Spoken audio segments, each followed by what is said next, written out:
With an ever-increasing awareness of the long-term damage from concussions, what can be done to keep football players and other athletes safe on the field? Joining us for more is Coach Dave Marino, who is head football coach at the Palmetto Tigers, Dr. John Moore of Advanced Sports Medicine Center of Sarasota, and ABC 7 reporter Dwayne Lindo. Thanks all for joining us. Dwayne, you cover high school football games all season long. Do you see more concussions than you used to see out there?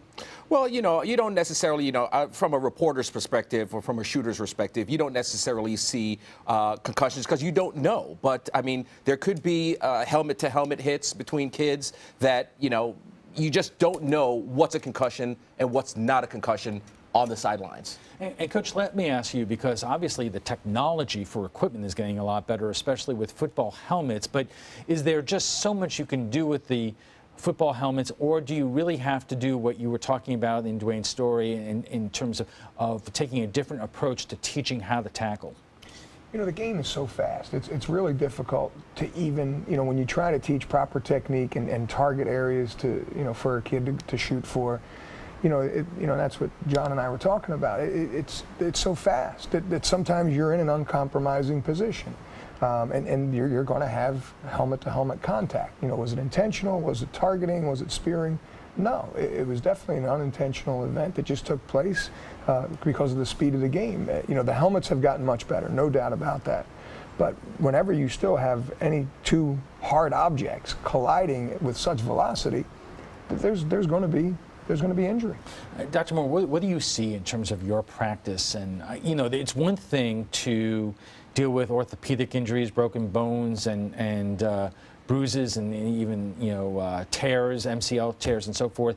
But I would imagine it's a lot more difficult to help teams manage the neurological problems that could come from concussions. Yeah, there's subtle changes, so it's hard to look at somebody and tell whether they have a concussion straight away. You can be unconscious or you can just have minimal changes, but it's all a concussion. It's all a brain injury. I personally think that the way to get rid of concussions are to get rid of head contact altogether. You have to do that by making a soft helmet. You have to make a marshmallow helmet. It has to look the same, be the same, but you have to decelerate the head. What happens in a concussion is your head stops and the brain hits against the inside of your skull. That's a concussion. So if you had an absorptive shell on your head instead of a hard helmet on your head, you would want to hit them less because it wouldn't inflict damage and it would decelerate your head. I don't know if that would fly. Would it fly? Creating helmets that seem outwardly less safe, Coach? Well, everybody would react. Obviously, a player knowing that his helmet is soft and it's not going to be protective, sort of like, we were talking about this as well. Frank Gifford played, they didn't even have face masks, right, and the helmets they weren't using their helmets back then. So you're still going to have the same problem. It's a collision sport. So whether you're using a forearm, whether you're using a shoulder more, you're going to have a high impact collision. So our kids you won't see helmet to helmet, but I don't know if it's going to reduce the concussions because of the other body parts that are going to make that collision. Right, and correct me if I'm wrong, but back then the major concern was skull fractures, which the helmets do guard against. It's the brain injury which seems more problematic. Doctor, let me ask you this.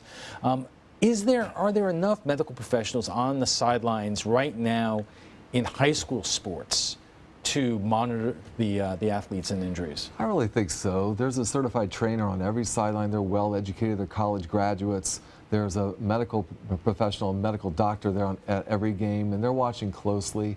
So I think that's pretty good. The coaches are really well trained on what to look for and what to avoid. So I think there's a fair amount of people watching what's going on out there. Dwayne, do you see, there are a lot of parents out there, even the parents, people who played in the NFL, who I hear on TV and radio every day saying, I'm not going to let my kid play football. Do you see fewer kids going into football for those reasons? I talked to Dr. George Roselle, who's one of the leading experts in concussions in Sarasota and on the Sun Coast. And he was saying that there are parents that, in the youth league, that won't let their kids play. And he's seeing more and more of this, that won't let their kids play because they can potentially get hurt. And I'd like to add also that one jarring statistic, that 90% of most diagnosed concussions do not involve a loss of consciousness. So that leads me to believe that, some kids just don't know what it feels like. So I think, I guess education is a key as well. Right. Coach, let's talk about the competitive pressures because, you know, in Florida especially, nothing is bigger than high school football, and that's coming from a baseball parent. You know, when push comes to the shove in such a competitive environment, do you think that some coaches don't take the proper precautions in terms of what they should be doing in terms of their kids' safety? Well, again, fortunately, we have protocols in place where other people are monitoring and making those decisions for us and going through the protocol, you know, using comparison to the baseline testing. I'll give you an example where I always err on the side of caution, and I erred overly on the side of caution to protect the player, where there was a collision. When I saw it, I was like, wow, that was a big hit. And I said, you know, get him out. But when he came to the sideline, it was more shoulder.